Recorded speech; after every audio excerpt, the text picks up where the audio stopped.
Alright, let's talk about the tournament that nobody asked for, but FIFA made it anyway. The new and improved, well, at least longer, FIFA Club World Cup, or as I like to call it, the Champions League's distant, money-hungry cousin. Now I know what some of you are thinking, why aren't Barca playing in it? Isn't it a big deal, and more importantly, should I care? Yes, and also no. But stay with me. By the end of this video, I'm going to explain what this new Club World Cup actually is and how it works and why FC Barcelona skipping it might be the most unintentionally genius thing we've ever done in a long time. Alright, let's break it down like you were a 5-year-old or a Real Madrid fan. Same thing.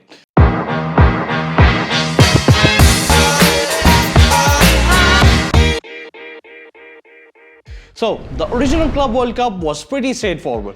You had one winner from each continent, a total of 7 teams, and it was played in December.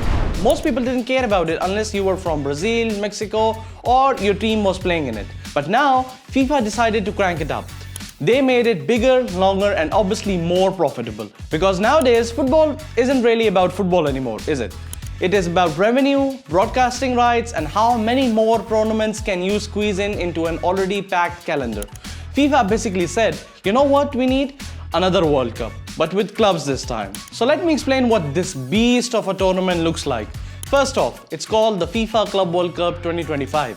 It's going to be held in the United States because of course it is. Everything big and flashy ends up there now. It starts on June 15 and runs all the way till July 13. And instead of the old 7-team model, this one's got 32 teams. Yes, 32 teams. That's the same size as the actual World Cup before it got expanded. Now these 32 teams will be split into 8 groups with 4 teams in each group. Every team plays the other 3 in their group, and then the top 2 teams from each group move on to the knockout stage.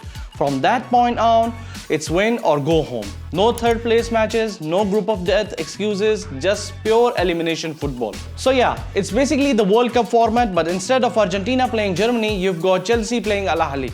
And honestly, that might be more chaotic and more fun at the same time. Alright, now let's see how these clubs actually made it into the tournament. Well, the qualification is based on how clubs performed in their continental competitions over the past few years. So we're talking about results from 2021 to 2024. Europe, surprise surprise, gets the most love with 12 spots in the competition.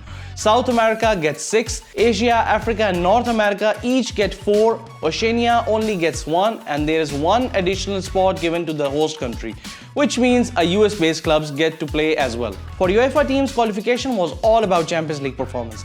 That's why clubs like Man City, Chelsea, Real Madrid and even PSG are involved. Yes, PSG made it somehow. Still, no UCL title, but hey, they are there. So if you're wondering how Palmeiras or the Seattle Sounders are going to be in the same tournament as the European giants, well, that's how. Everyone got in through their own version of Champions League just over a span of multiple seasons. Alright, time for the question that we have all been asking. Why isn't Barcelona in this Club World Cup? Here's the truth, we didn't qualify. And no, this isn't some La Liga conspiracy or Perez's secret plan. Although, I wouldn't put it past him. It's pure and simple.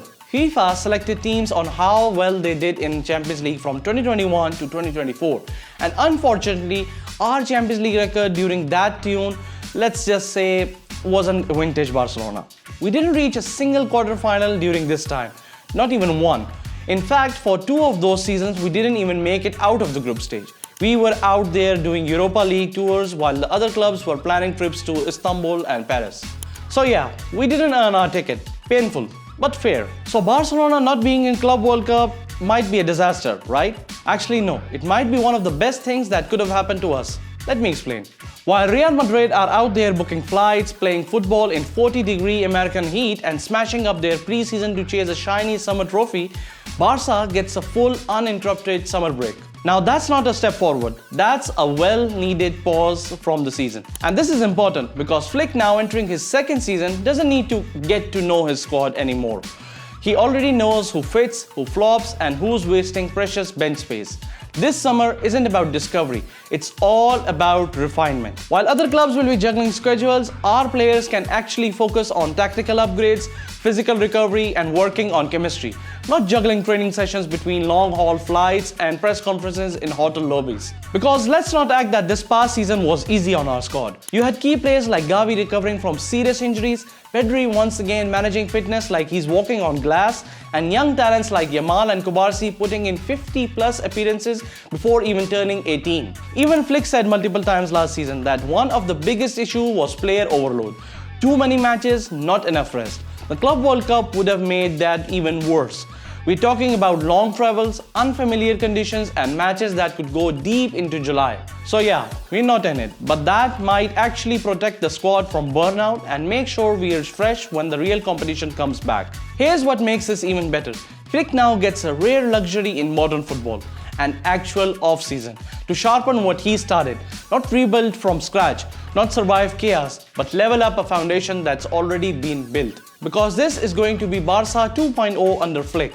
The pieces are there. We saw it in flashes last season. The verticality, the pressing, the positional control, but the consistency, that still needs polishing. With no summer tournament interrupting his plans, Flick can fine-tune every detail like set-piece routines, pressing triggers, or transition in midfield. Basically, he gets to perfect instead of experiment, and that's how titles are won. Not in pre-season games in Las Vegas, but in silent training sessions with no distractions. Now here's the part that nobody talks about. How this snub will affect the players mentally. See, Barca is not used to watching from sidelines. You can bet that every player in that dressing room knows they're missing this tournament. Not because of bad luck, but because of underperforming in Europe over the past few years. And I think when that realization hits a club like Barca, it sparks something. That hunger, that extra gear, that we're coming for everything next season kind of mindset. So if you ask me, Flick's job got easier. He doesn't have to manufacture motivation anymore. It's already there.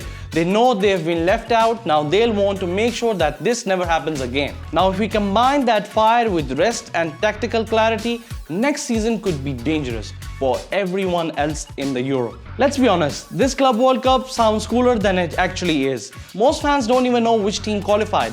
Half of Twitter still thinks it's a friendly tournament. The other half still thinks that it's mini UCL.